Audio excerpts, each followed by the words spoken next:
Okay, it's in progress. It's good. Good to know. I'm happy to announce meeting today with William Dixon, a senior fellow for technology and cybersecurity affairs at the Ukrainian Foundation in Switzerland. The topic, as you already, just let me. Okay, there's certain people in the waiting room. Okay, no. The topic, the global cybersecurity challenges, institutional resilience, risks, and emerging technologies. During this session, we will explore international best practices in the field of cybersecurity, challenges faced by the government and societies in the digital era, Ukraine's role in global digital transformation, and many other topics. So the event will be held as an open dialogue, and you will have an opportunity to ask questions after all. The event will be moderated by Anna Mesician, the cybersecurity expert and member of PGA. Okay, I'll pass the floor to Anna. Good luck. If you need anything, let me know. I'll be back up today. Hi, everyone. Thank you, Kostya. Good afternoon, everyone. It's a pleasure to open today's conversation. Discussion, I believe, sits at the intersection of global security, democratic resilience, and technological transformation. And we are living in a time where cybersecurity threats are not just increasing, they are evolving. They become more intelligent and more disruptive and more difficult to trace. We now face an environment shaped by AI-driven attacks a lot. Malware that adapts in real time, deepfakes, voice cloning that don't just target critical infrastructure, but actually erode public trust. And today, the malicious actors can outsource ransomware campaigns, phishing operation, or coordinate disinformation efforts with a minimal cost. But meanwhile, democratic governments are operating under these complex legal frameworks, but also sometimes slow institutional response. And in Ukraine, we are in the war, and we are facing constant threat from Russian actors, especially in the cyberspace. And we are under constant this hybrid assault, not only from full-scale invasion, but even since 2014. Ukraine hasn't just defended its digital space, but also transformed and a cyber innovator and example for our foreign partners and for our other countries as a country with cyber resilience. But we need to work together. We are facing lots of threats, and we involving not just governmental institutions, but also lots of volunteers and companies in Ukraine. Today, that will be a wonderful discussion, I think, and we will talk about all these issues. And I'm very, very pleased that we are joined by William Dixon, and leading global experts on cybersecurity policy and governance. And William, thank you so much for joining us today. And it feels like we moved from isolated technical threats to world where cyber is embedded in the geopolitics, in public trust, and how society function. So I just wanted to ask, from your perspective, how has the global cyber threat landscape changed over the past decade? And what should we be paying closest attention right now? What should we do? Well, thank you, Anna, and thank you to everyone in the PGA and the Ukraine Foundation for inviting me. It's a true honor to be able to speak to you. I think the first thing that we need to realize from a cyber perspective is just how quickly this has become an issue from a strategic perspective. A little over a decade ago, cybersecurity was largely seen as a technical issue, both a technical issue within government as well as in the private sector. In the last 10 to 15 years, it's actually become a strategic national security policy issue for nearly every technologically relevant country in the world, a tier 1 threat. So every country in the world is now recognizing this is both a national security threat and typically an economic well-being threat as well.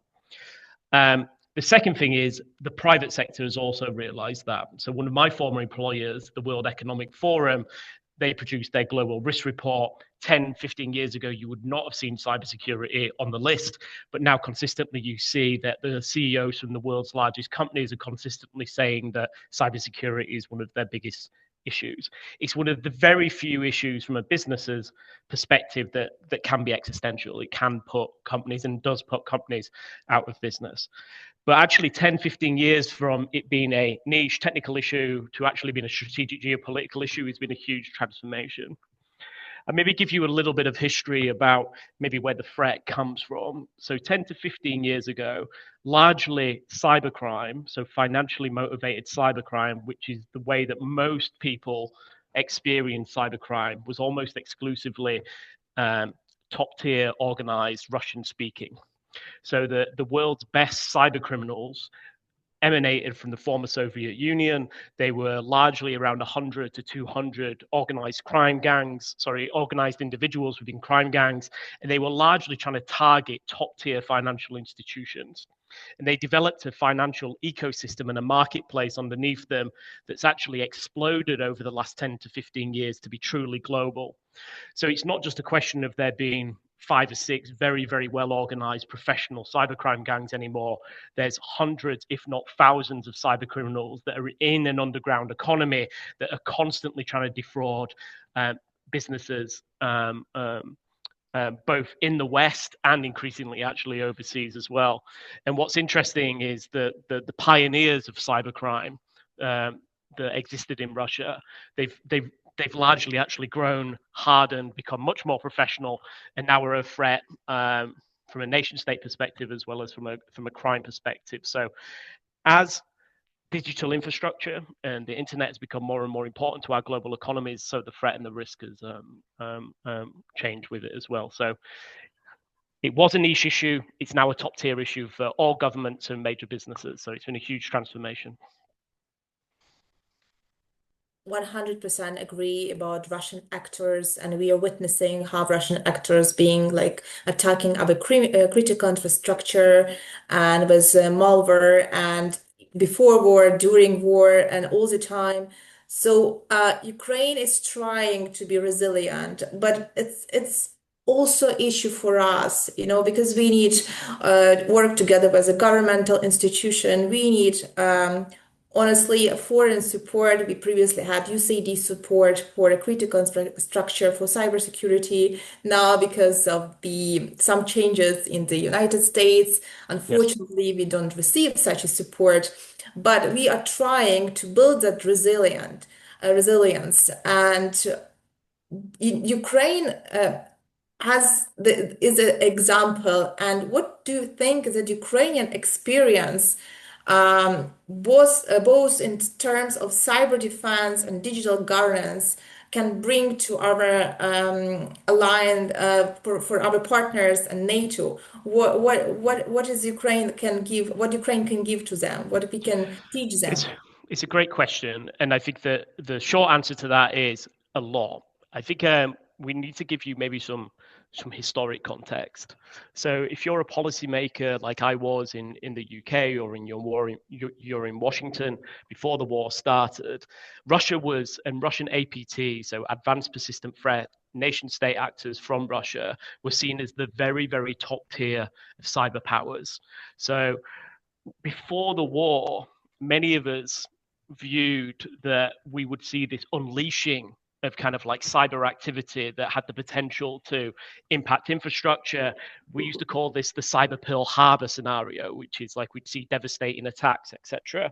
And Russia was seen, along with one or two other nation states, as the most powerful adversary.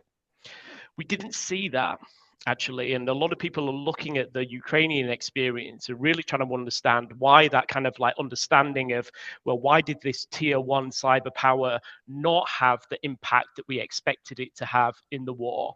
And actually, that's a testament to a lot of innovation that, that the Ukrainian experience has shown us. So the Ukrainian experience has shown us that, one, you are not a victim. You're an active shaper of cybersecurity and cyber policy. We have to change that narrative.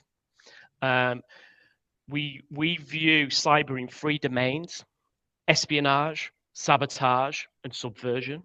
And not only has Ukraine built defenses against all three of those in varying different success factors, but has also developed its own offensive capabilities in this space. So Ukraine is also an offensive actor in this space. It has advanced persistent threat capability, it has espionage capability, it's conducted its own sabotage cases and conducts its own information operations. On that, from a public policy perspective, from a nation state perspective, Ukraine's experience is very, very important because it's shown how you've quickly fused the state and civil society. So Ukraine's capabilities, the Ukrainian experience of being not just nation state, it's actually been how you've been able to leverage the whole of society approach from an offensive perspective as well as a defensive perspective. So the Ukraine IT army is a great example of that. So Russia has not been able to do that. It doesn't have this civil society that's been able to be offensive. But the other critical thing that the West can really learn as well is this fusion of private sector actors, cloud providers in particular, Microsoft, Cloudflare, alongside your CERT capabilities as well as some of your private capabilities and your nation state capabilities, plus the foreign assistance that you've got from foreign intelligence. So from an offensive perspective, your experience is really important. But from a defensive perspective and creating resilience against that, your model's also super, super important as well. This isn't just cyber war as, you know, we theorized about, it's actually happening. So the Ukrainian experience from an offense and a defense perspective is just super, super important for us all to learn about in the West. And the story's not really being told, because it's, you know, sometimes it's cyber and it feels a bit difficult to understand, but it's an important story.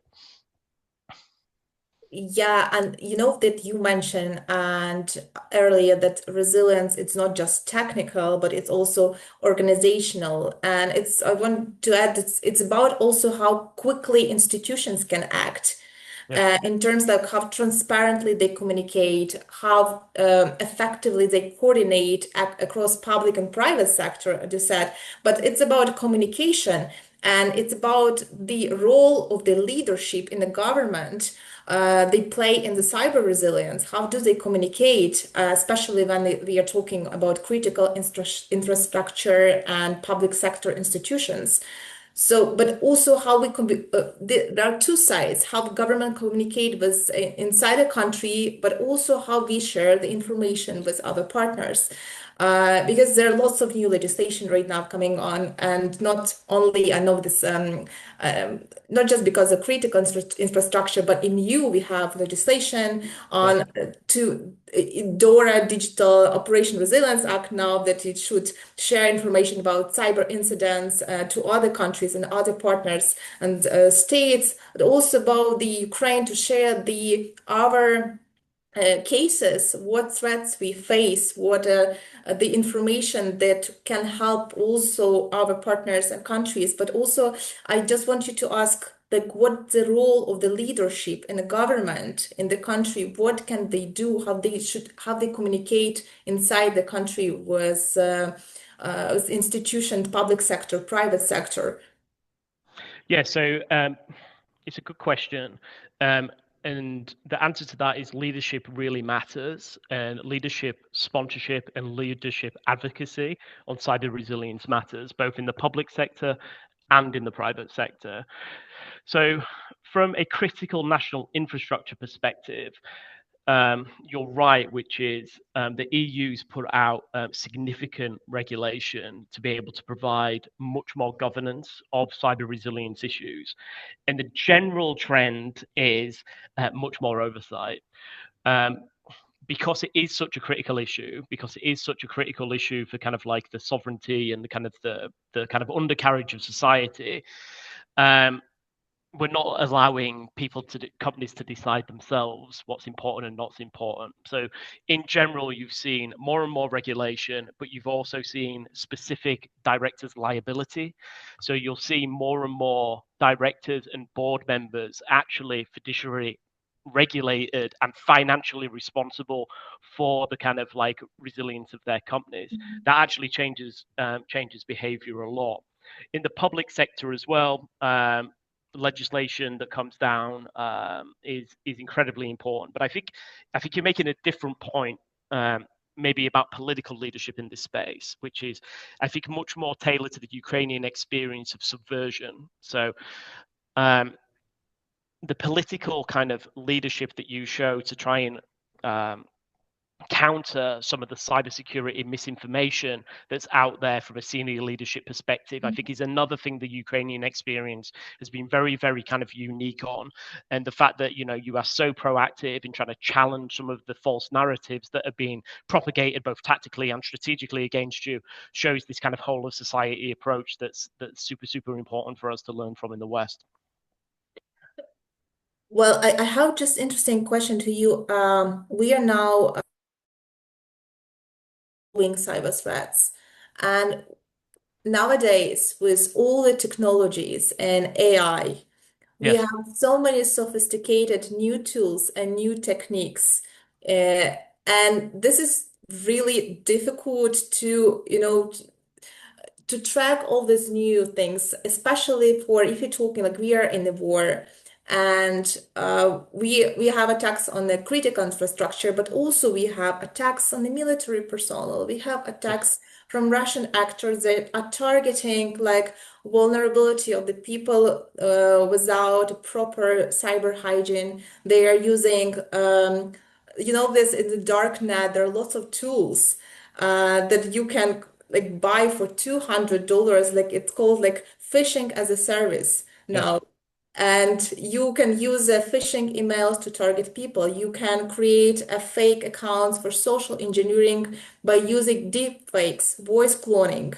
And it's like a fraud GPT now. It's like a new tool that you can also buy and use. That's really, really dangerous case that we are trying to think how to teach our people and society also to be aware of these cyber threats, to teach our military personnel how to identify, because it's dangerous. Because for example, it's when it's about social engineering, and if they are targeting someone from a military, that's kind of dangerous. It was cases like that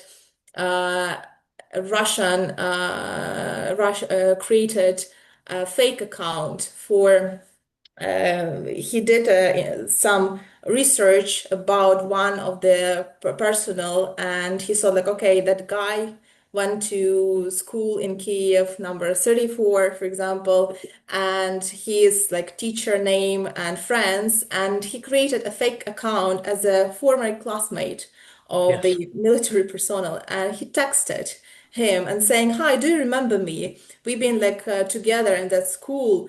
And like my name is I don't know, Ihor," or it's sometimes usually they do like Svetlana girls, because beautiful picture was a beautiful girl to the soldier sending, and yes, they reply. Sometimes they started chatting.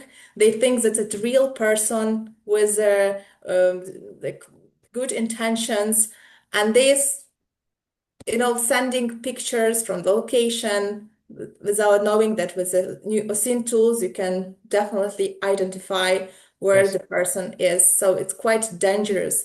And there are lots of tools that using like a voice cloning, which is crazy. You can, if we are both like public speakers, you can like using my voice here, like recording just for 2 minutes to create a voice clone of me, like my avatar with my voice, my intonation, accent. So, and then use it, like calling my parents or friends, pretending to be me and saying like demanding some money. So that's really, really dangerous, but it's really evolving. What is your opinion on this? Like, how can we, like, what shall we do? Do we need any tools, AI tools to detect, what is your, what should the state and the governments do in this regard? Yeah, so I suppose the question is as you see the use of artificial intelligence, it continues to lower the barrier for malicious cyber actors. So let me give you maybe some of the experience that we're seeing in the private sector, maybe in some of the consumer industries. So we see a lot of these tools being used in fraud, in financial fraud terms, and there's kind of like a two-tier approach to it. So at a technical level, both the kind of like the financial institutions and the telecommunication providers are deploying tools to try and detect this and drop this. So try and like, well, can I detect the malicious traffic? Can I detect if this is fake? And can I essentially drop it at source? The second thing is they're trying to actually educate users. Funnily enough, actually, in China, they have a huge problem with this themselves, and they have huge issues. And obviously, they have, quite intrusive infrastructure, so they're able to drop an awful lot of the malicious traffic. They even notify people and send them text messages if they're being fraudulently targeted. Your experience is slightly different because this is a matter of protecting people from potential kinetic strike, right? It's a matter of real life and death. So the same tools and understanding, which is there are technical things that you can do at the device level, there are technical things that you can do upstream, but a lot of this is also about providing user education. So can you train and provide kind of the right capacity? Can you give this information to the right communities that are being targeted at this level, make them aware of the dangers and the risks? So you have to take that kind of like multi-tiered approach, because there's not going to be a silver bullet technical solution for this. And actually, AI is being hugely dramatically increasing successful fraud types, certainly in the UK and the USA, from voice phishing, etc. So it is a real issue, and we don't quite have the technical solutions to detect some of these AI tools at the minute. It's also about AI foreign manipulation and interference. It's very, very fancy word now, FIMI. We are talking, and we witnessed also the how Russians and other actors created fake narratives in the internet during the elections in 2024. And during war, since this beginning of full-scale invasion, again, with the so sophisticated tools. Back in 2022, it was really easy to say, like, okay, this video is very suspicious. It should be a deep fake video. But now, with lots of tools, I just trying to check all of them, like hygiene tool or 11 Labs. It's really difficult to understand. So they are creating the videos and also false narratives about other governmental officials, senior officials, Zelensky and former General Valery Zaluzhny.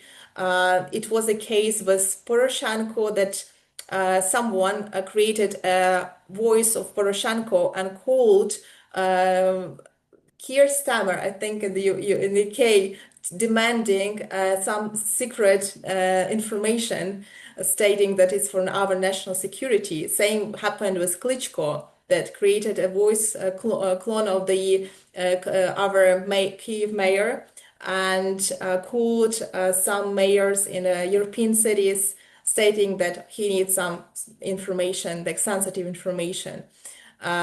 And they are doing those to erode public trust, and also to change the perception how foreign leaders see Ukraine, because we still need help, we still need support, financial support, we still need weapons. They are all doing this to disrupt this and to actually erode this trust. That's leading to question like about, again, the governments.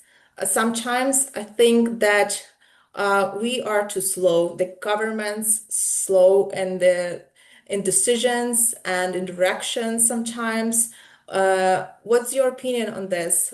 How can we work? So I'm glad you brought this up. So when I talked about the three domains that we really track in cyber, so espionage, cyber sabotage, and subversion, we kind of know how to track and deal with espionage and also issues with sabotage. And we've actually put an awful lot of investment in understanding how to track and also build defenders. The Ukrainian experience and the Russian subversion, strategically, operationally, and tactically, is absolutely outside our experience. And if you were going to mark, the homework potentially of, those three domains, it's the subversion efforts from the Russians are, 10 out of 10. It is ubiquitous, and it's been at a strategic level, being able to manipulate and provide false narratives that have shaped Western agendas. It's at a tactical level that's supporting battlefield operations, and it's an operational level which is supporting the subversion of trust in your infrastructures.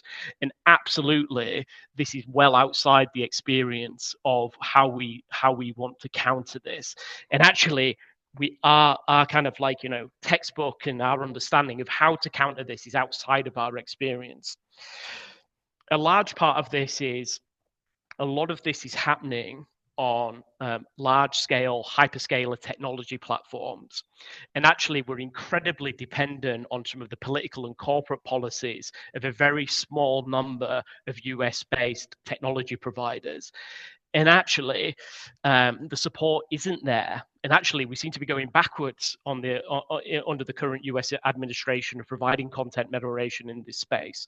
So if you were going to tell me, where is the absolute Ukrainian experience that's the most important thing for us to learn from right now, it's how are we going to counter Russian subversion and information operations that is ubiquitous and is far more impressive than anything they've done in an espionage and a sabotage perspective, because this is not something that we in the West are actually geared up to do and actually able to counter in some of the constructs that we've got. So that's an absolutely critical point.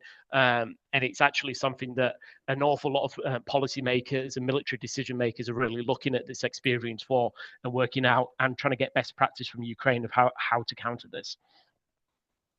Agree with you. And it's also had a question about the private sector. We have lots of companies and startups in Ukraine that are developing their tools, and they are quite great. I mean, we tested some of them. We know that Ukraine is very famous with our technologies, and we have Brave One system, and we have lots of startups, young startups working on a detective, the AI malicious threats. And but what role should those private sector play in the modern cyber defense, and how governments ensure that this cooperation is both strategic and accountable? What do you think about it?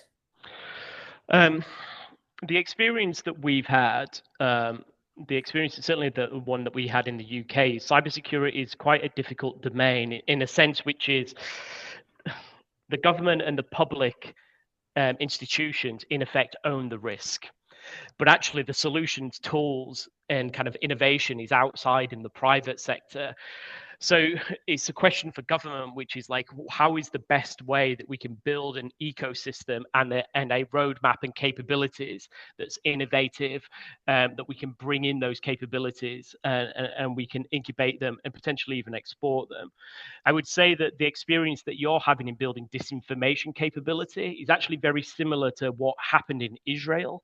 So Israel actually produces nearly 50% of all the VC investment in cybersecurity startups, incredibly successful ecosystem around Tel Aviv. And that's largely because of the ecosystem of the private sector defending against APT threats that they face and providing that technical infrastructure. There's an awful lot of opportunity, I think, in actually incubating and accelerating Ukrainian innovation across a whole swathe of industries, in particular in cybersecurity and disinformation, that could be very, very relevant to not only your own experience, but also that can be exported and be best practice into some of these other large platform providers as well. Yeah, we have also a question, by the way. No, it's okay. I can read it. We already have Q&A. So what are main problems Ukraine faces in cybersecurity and ways to overcome them? Please share success stories of Ukraine-UK cooperation in this field, if there are some. Thank you.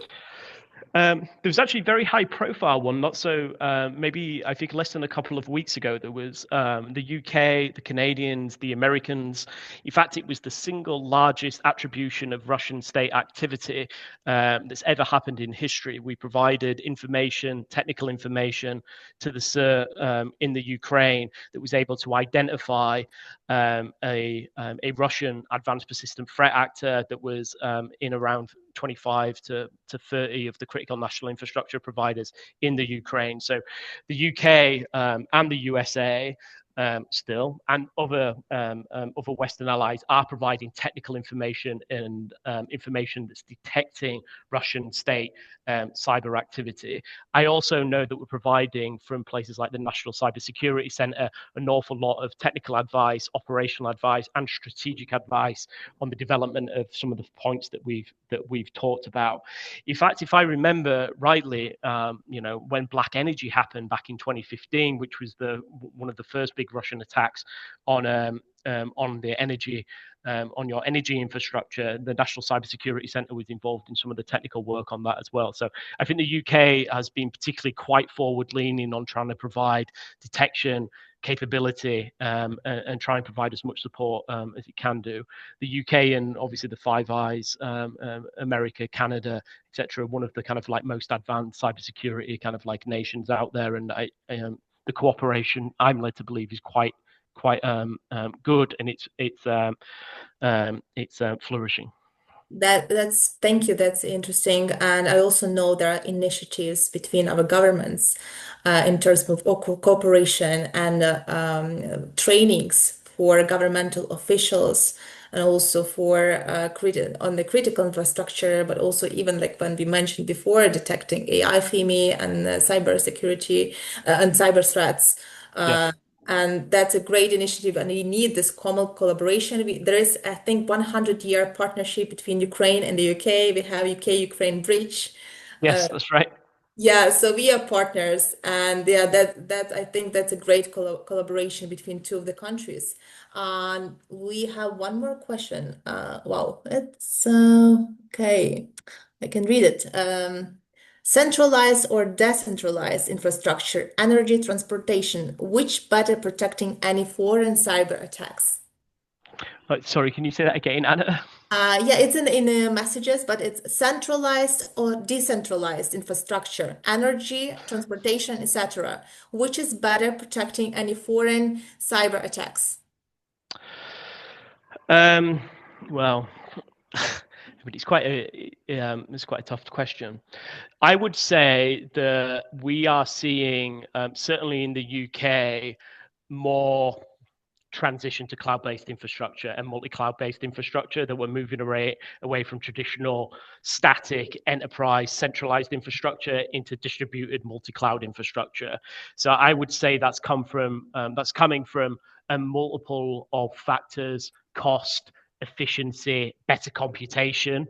But it's also that some of the larger cloud-based providers are also providing government assurance now, and many of them are actually operating at a classified level as well. So I would say actually we're moving, certainly the Western experience, the UK experience, and some of the American experience is to move to decentralized infrastructure, for sure. Right. And another question, in your opinion, what is the role of data privacy and regulations like GDPR in this complex cybersecurity landscape?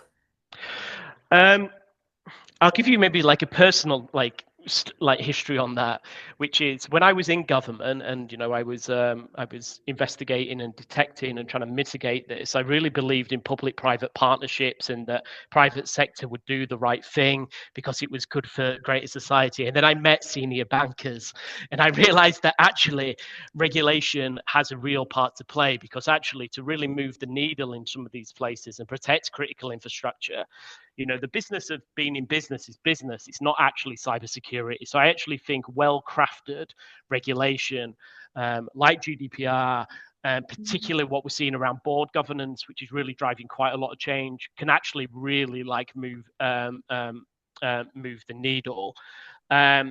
Interoperability between jurisdictions is quite important, and you know, that's some of the regulations been incredibly important in that.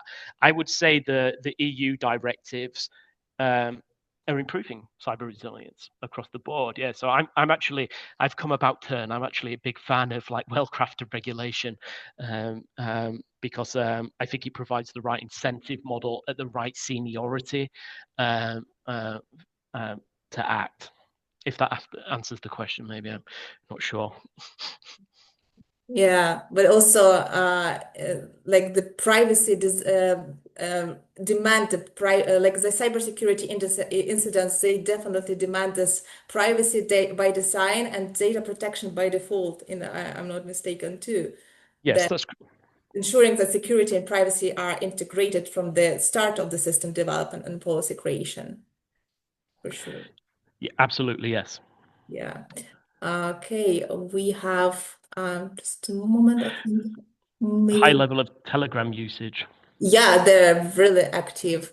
Yes, Telegram. Oh, my favorite question about it. Well, I think if I'm not mistaken, there was quite a high-profile investigation that was that came out last week about potential links for Telegram to Russian activities. I don't know, Anna, maybe you've probably got a more deep understanding of both usage and potentially some of the issues. Telegram's not actually commonly used in Switzerland, actually, and in Western Europe. We're actually big WhatsApp users. So we are widely using Telegram, and for private messages for sure, and also we're using Telegram to get information from senior officials and also from local government. We had it since the war started, the full-scale invasion, and it was kind of source of information for people to get about what's going on, and also about the alarms and missiles. Which is crazy because Telegram is not secure at all, and we are all the time recommend to everyone not to use Telegram, because I mean, especially when there are lots of disinformation. We're starting with that, lots of propaganda in Telegram, and there are specific Russian channels, channels pretending to be Ukrainian. They are posting information in Ukrainian language and like misleading information for Ukrainians, pretending to be Ukrainian channels.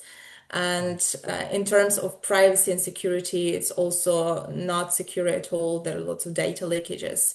So we are like trying to communicate to people to not to use Telegram, try to move to Signal or like WhatsApp. It's also interesting question. I heard some issues with WhatsApp too. So better than Telegram, of course, I think. But if usually like Signal is a better option to move. Yes, yeah. I don't know. I think that's your area of expertise, but I do know the head of security at Signal, and he's yes, excellent at his job. Yeah, one more question. Which, in your opinion, security threats will be the biggest ones for Ukraine, UK, and Europe this year, and for the next 5 years? Which actions can governments and civil society start develop to prevent, mitigate them? It's a great question. I think we should differentiate maybe between Ukraine and the rest of Europe. The UK and most major European from a national security perspective are quite clear on what they see as the biggest threat. It is Russia and it's China, state espionage, state-sponsored espionage, targeting their government networks. So actually that's a matter of public record, and they're quite clear on that. I would say, and actually our experience of that has been trying to harden our ecosystems, digital ecosystems, over time. So that's been end to end, which has been, how do we build a cybersecurity industry? How do we incentivize small to medium businesses to take this seriously?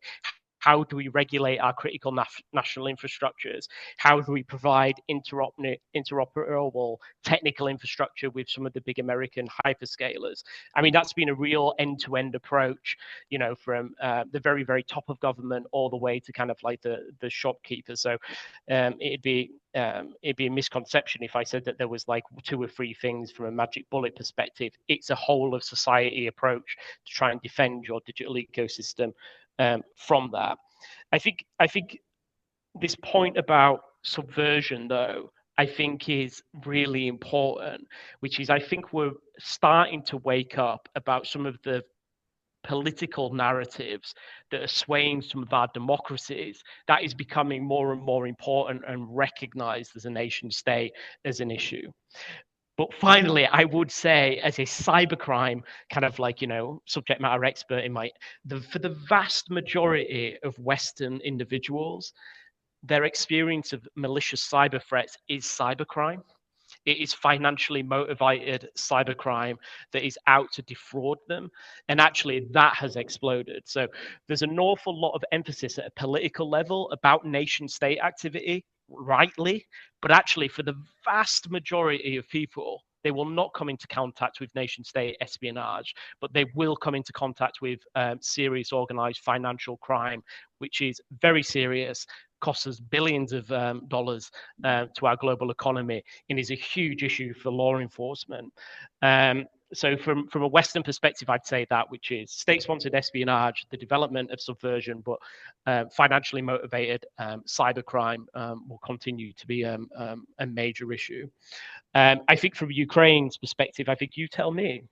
You know, you're the one in country, and you know, I'd love to hear what you think the kind of most significant threats are there, because you're living in a kind of a digital ecosystem that, you know, I can't really imagine, you know, the threats that you're facing on a day-to-day basis. So I'd love your perspective, Anna. Well, I think that we have those threats that we mentioned before, and they will be evolving for future too. And if it's like next 5 years, it's really interesting to see what will happen with all this, as I said, technologies and actors. But what is actually interesting for me, it's specifically on Ukrainian case and our innovations. And you know that Ukraine is very innovative and digitalized country. So we have the Ministry of Digital Transformation that wants to digitalize all these public services. We have DIA, the application which collects all the data. We have all the data, all the people in the smartphone, like it's actually in one application. That's really, really useful and really, really comfortable to use. But the same, I'm afraid, like, you know, to have the speed of innovation, and while we want to innovate, to have all the digital, sometimes we need to slow down and have the space to think about how secure we are, and because that's really critical to secure all these applications, all the digital tools that we have. Therefore, if we will be thinking about those, that I'm sure that in 5 years we will not see the major threats. And I mean, like, we will see them from Russian, but at the same time we need to think about how secure is our digital infrastructure. But it's difficult. I think that in the 5 years, if there are new threats will evolve for sure. We don't know now what will happen. Yeah, but we need to think now how to protect from the threats that we face right now. My feeling is, and from the research that I've done, is that Russian APT activity that can provide direct support, kinetic support to their military is one of the greatest threats and risks that you're facing. For those that are interested, there's a case study called Infamous Chisel, which was a malware type that was directly targeting frontline troops. It's the first time that we ever saw this type of synergy between state-sponsored espionage and providing battlefield tactical intelligence. So I still think that, even though that we never saw the cyber blitzkrieg, I still think there's an awful lot of support to the warfighter, to the Russian warfighter, that we will still see develop in the years to come. So it's still a very, very evolving, fast-moving space. And we have also some threats from quantum computers in the future. So they just reminded about this, how interesting it will be to see what will happen with crypto and with quantum computers. I have there's one question that I missed, I think, and it's also interesting because they are asking me, someone, Valentin, I think, it's raising hand and asking why I'm constantly speaking about the government. Well, just because the question is like, when historically such tech as open key crypto were developed by private sector, and since the use of, I can see the name, Keep Crypto allows the moment of 100 integrity assurance of text data, does William see an opportunity to embed a similar tech to voice video to prevent fakes? Okay. I will just answer. If you see this question, maybe I can repeat. Why are we talking about governments? I mean, like, that's a great and fair point, and you're absolutely right that many foundational technologies in cybersecurity, like public key cryptography, they came from private sector innovation, and even today we continue to see the remarkable breakthrough in authentication, zero trust architecture, and cryptographic tools that driven by private companies and researchers. But we are talking about governments now. The reason, because it's a challenge more institutional also and geopolitical that we face. And if we're dealing with AI-generated fakes in the wartime, disinformation, and targeting public trust, these are not problems that we can solve purely with technology, and they require legal standards. We are intergovernmental frameworks, cooperation. So therefore, we are talking more in the complex. Of course, it's a private and public connection, but here we also talk about how as only the state has a legitimacy and authority to act. But that's a great point, I think. And I think it's a question also to William about saying the use of, I can see it because something wrote with blockchain technology and crypto monies in general. Great question. Controversial slightly, but a large parts of the cybercrime ecosystem exist because of cryptocurrency. That's not to say I think cryptocurrency is bad. I'm just saying that the use of cryptocurrency and some of the anonymity it's been able to provide has actually been one of the most explosive reasons that's driven cybercrime globally. It actually, before the large-scale rollout of cryptocurrency, it was actually very, very difficult to run money laundering gangs to cash out. Actually, the adoption of cryptocurrency is behind maybe the last 8 to 9 years of explosive use of ransomware in particular, and it's very, very lucrative, and it has been an issue. There's a whole swathe of kind of understanding of that, from an end-to-end perspective about what you can do and some of the controls that can be put in place. But it definitely has been an issue, criminal use of cryptocurrency. And regards quantum, yes, there's a very specific use case that's called Shor's algorithm, which will break a certain type of encryption that many government departments and private sector businesses use on. I actually set up the first working group at the World Economic Forum on quantum cryptography. They've got a great paper and report out on that. A lot of governments are now putting standards in place to actually change cryptography to be able to mitigate that threat. It's quite a technical subject matter, and I'm happy to speak about that later, actually, as well. But quantum computing is super, super fascinating, but it is a threat to a asymmetric cryptography. I see there are lots of questions about cryptography, blockchain technology, crypto monies. Yes, there's Brian Webb asking also about the crypto monies in general and how bad actors reducing how. Like, I don't know why I can see these comments fully. Something wrong, but maybe you can read it if you see the comment. I think it was the same question about quantum computing. Yeah, it's like literally the same, like all about, yeah. So in essence, there's a very, very smart mathematician who said that theoretically, if you were able to have the computing power to run a specific algorithm, it would break all known encryption from asymmetric encryption. This was done, I think, in the late 90s. It's called Shor's algorithm. Now, the quantum computers were seen as science fiction, but actually they're starting to come online to the point where we actually think within the next 5 to 10 years, certainly there will be quantum computers capable of doing that. Now, Bitcoin, for example, would be completely its encryption would be completely vulnerable to that type of capability. It's quite hypothetical, but many governments are now putting out regulation. In the NCSC and in the UK at the Financial Conduct Authority, they've actually given specific guidance when they expect the major financial institutions to actually transition to quantum safe cryptography.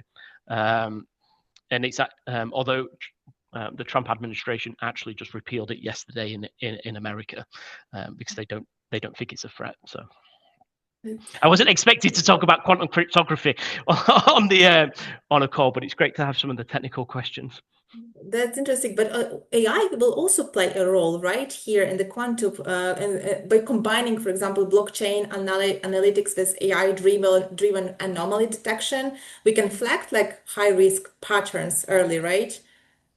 And that's correct. Yeah. So like many of these technologies, like crypto, we discussed about cryptocurrency, and we also discussed about AI. The majority of the use cases are actually very, very positive. And when I was at the World Economic Forum, we were super, super keen to make sure that kind of, the application and use of AI is transformative. It's going to be hugely transformative to like global prosperity. The use of quantum computers is going to be able to do some things from a biomedical perspective that are actually going to be radical for things like cancer treatments. They're going to be radical for things like other biomedicine kind of use cases. So actually there's a lot of positivity, and our role as kind of cybersecurity and kind of like risk professionals is to say that absolutely we should roll out these technologies, but we should do it in a safe and secure way, but also maybe highlighting some of the more systemic issues that the government actually needs to step in and execute on. Yeah, wow, that's a topic. I'm really interested to hear like your thoughts more, but I think we're running out of the time, but maybe any other questions from the audience we have, please write in the comments. But I also want to ask you, if we don't have any questions, what would your recommendation for people here? We all live in this difficult environment with all the technological advancements, but all the threats around from like even in our smartphones. We are not talking again about some state and issues like global one, but personal. Like how can we? What's your opinion? How can we protect ourselves, like people here, from all this foreign interference, manipulations, cybersecurity threats? What would be your recommendation? I think the best thing is to be informed and curious. So be informed yourself. So understand and be your own individual, understand and have your own knowledge about what threats are out there, what's right, what's wrong, what's suspicious, and be curious. If you think that something's appeared that you don't think's right and is suspicious, you should be curious at asking them. cybersecurity and security risks are an individual responsibility as well as a government responsibility as well. So us taking personal responsibility for how we interact online and how we interact with digital media is just as equally important as the government rolling out legislation and cybersecurity laws and strategies as well. So it's a responsibility that we can and it's an empowering message, which is we are the ones that can decide what's here, and we are the ones that can question and try and protect ourselves as well. Yeah, that's true. That we always say, like, we need to be critical about everything we read and we receive. And the critical thinking is the basic, then some basic cyber hygiene. I think it should be it's from school age for now, for kids, for everyone. And yeah, just try to think critically and don't trust everything you see online. Try to check all the sources, but also, yeah, it's getting back to our main topic. It should be the collaboration between the state, private sector has been mentioned. That's, yeah, I agree. It's a crucial private sector. I think it's a very crucial, but also watchdogs like civil society organizations and experts all together. Only in this way we can be resilient and work together to protect ourselves and our critical infrastructure in our state. Thank you, Anna. Yeah, and thank you. Maybe Kostya, see you. So. Yeah, that was amazing discussion, I would say, but we have limits on time. Normally, espresso session between 45 and 60 minutes. And the one thing I also wanna mention that we also have here the founder of Ukrainian Foundation, Lewis. We are partnering now in this series of event, and the floor is yours, Lewis. You have a couple of minutes if you may. Tell us about Ukraine Foundation and your role, please. Please do.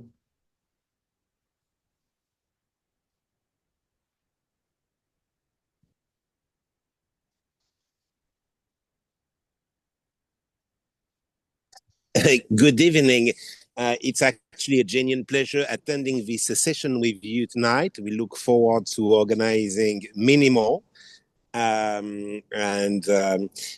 In a nutshell, I want to create, let's say, Ukraine Foundation a couple of months ago, having involved myself with a number of more, let's say, Ukrainian community-centric organizations to build something that is to be a little more impact-driven. Our core activity are in the realm of cultural diplomacy, technology innovation, and policy assistance. And going forward, we very much look forward to working in locksteps with you guys, and I look forward to our next joint Espresso event. Amazing. Thank you very much. Thank you to you for all your support, and also to William and Anna. Anna, thank you for great moderation. That was really interesting. Probably next Espresso session we should do with Anna because she knows a lot and could provide a lot of interesting examples from the ground from Ukraine. Thank you for all your questions, and see you next time. And I guess the next Espresso session is gonna be within the next couple of weeks, and you will be informed on that. Thank you, and have a great and safe evening. Thank you. Thank you. Bye-bye.